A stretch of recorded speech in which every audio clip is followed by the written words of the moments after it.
Bonjour tout le monde, la gang des Ciné-Dudes et des Ciné-Women. J'espère que vous allez bien.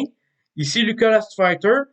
Je viens de voir le film Spider-Man No Way Home ou Spider-Man Sans Retour version française. Le troisième volet de la trilogie des films Spider-Man avec Tom Holland. Le film tant attendu depuis un bon bout déjà. Donc, je vous en fais la critique.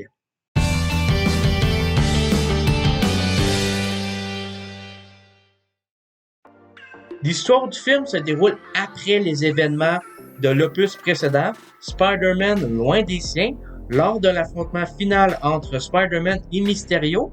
L'identité de notre héros se dévoile au grand jour et tout le monde sait maintenant que Spider-Man est Peter Parker et ce dernier devient donc un fugitif recherché par le gouvernement, l'accusant du meurtre de Mysterio.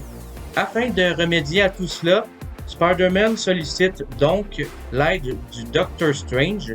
Ce dernier conjurera un sort puissant ayant pour but de faire oublier au monde entier l'identité de Spider-Man. Mais, comme le veut si bien notre cher cliché hollywoodien, les choses ne se déroulent vraiment pas comme prévu et causant ainsi une série d'événements qui va faire en sorte que plusieurs méchants du multivers, un concept encore nouveau et mystérieux à ce jour, vont être intégrés à l'univers principal où se déroule l'histoire de notre film, ce qui va s'avérer être le plus grand défi de notre héros Spider-Man.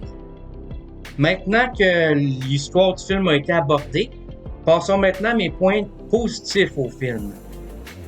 Avant de poursuivre, je tiens à préciser que cette critique ne contiendra aucun spoiler du film Spider-Man Sans Retour.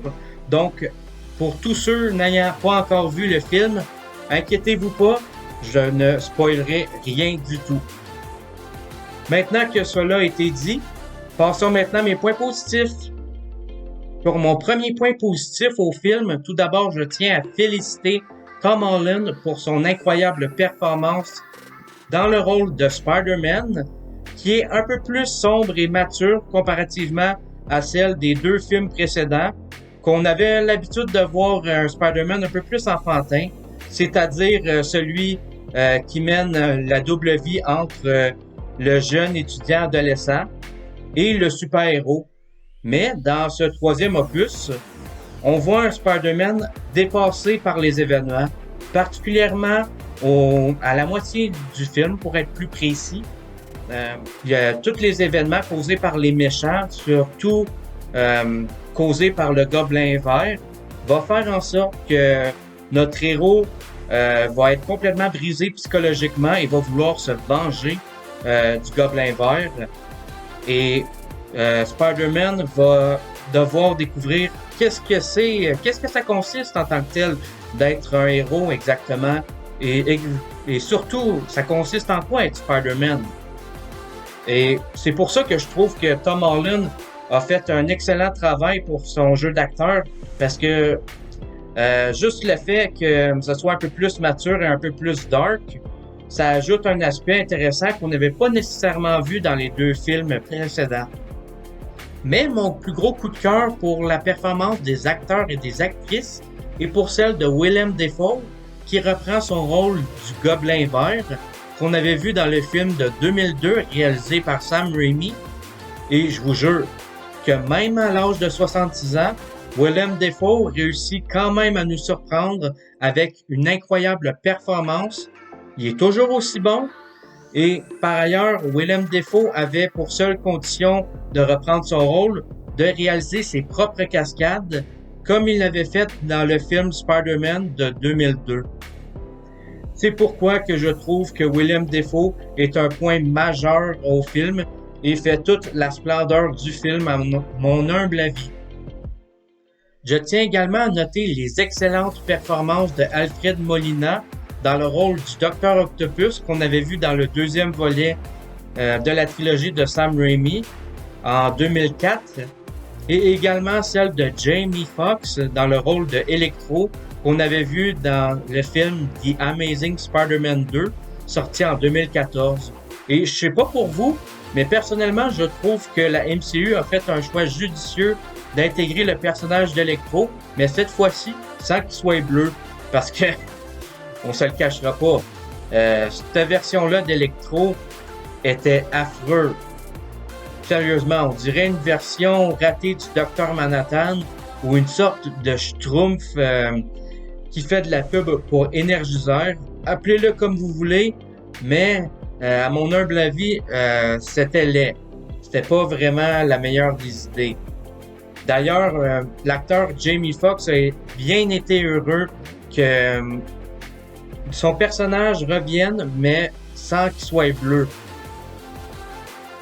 Autre fait intéressant est que Sam Raimi a été bien heureux de voir l'apparition de Alfred Molina en Dr. Octopus dans la première bande-annonce du film Spider-Man Sans Retour et a été bien enthousiaste par l'histoire et le concept du film.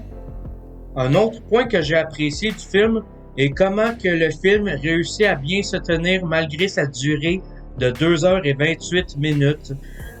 Et ce, malgré le fait que le premier tiers du film souffre de quelques longueurs et de quelques scènes ou de choses qui sont peu nécessaires au film, comme par exemple la mention de la séparation entre le personnage de Happy et de Tante May.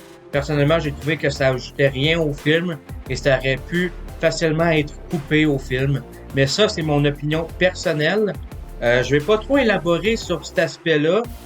Tout ça pour dire que j'ai trouvé que le premier tiers était un peu long et aurait pu facilement être raccourci pour rajouter l'action plus tôt dans le film parce que ça c'est un point que j'ai moins aimé.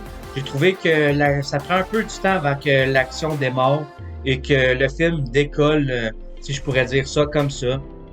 Mais ça n'empêche pas le film d'être bon. Personnellement, j'ai trouvé que Spider-Man Sans Retour est un film événement à la Avengers Endgame ou Avengers Infinity War. Ça se place facilement dans le top 5 des meilleurs films de la MCU, probablement en 3e ou 4e position. Pour conclure ma vidéo, je donne au film une note de 8 sur 10. Spider-Man Sans Retour est pour moi une sorte de célébration pour chaque film Spider-Man, que ce soit la trilogie avec Tobey Maguire ou celle avec Andrew Garfield ou encore celle avec Tom Holland ou même le film d'animation Spider-Man dans le Spider-Verse. Ce film les célèbre toutes car il les mentionne à peu près toutes. Et pour les fans de Spider-Man, ne manquez pas ce film événement. Vous ne serez pas déçus, surtout au dernier tiers du film qui font en sorte que le film en tant que tel est un film événement à la Avengers Endgame ou Avengers Infinity War avec des moments épiques, mémorables. Vous serez réellement pas déçus. Sur ce, c'est ce qui conclut ma vidéo. J'espère que vous l'avez apprécié. Si oui, je vous invite à ajouter le pouce en l'air, un petit commentaire et bien sûr, abonnez-vous sur notre page Facebook et notre chaîne YouTube. Les films, c'est du sérieux. C'était Lucas Last Fighter qui vous dit bon visionnement.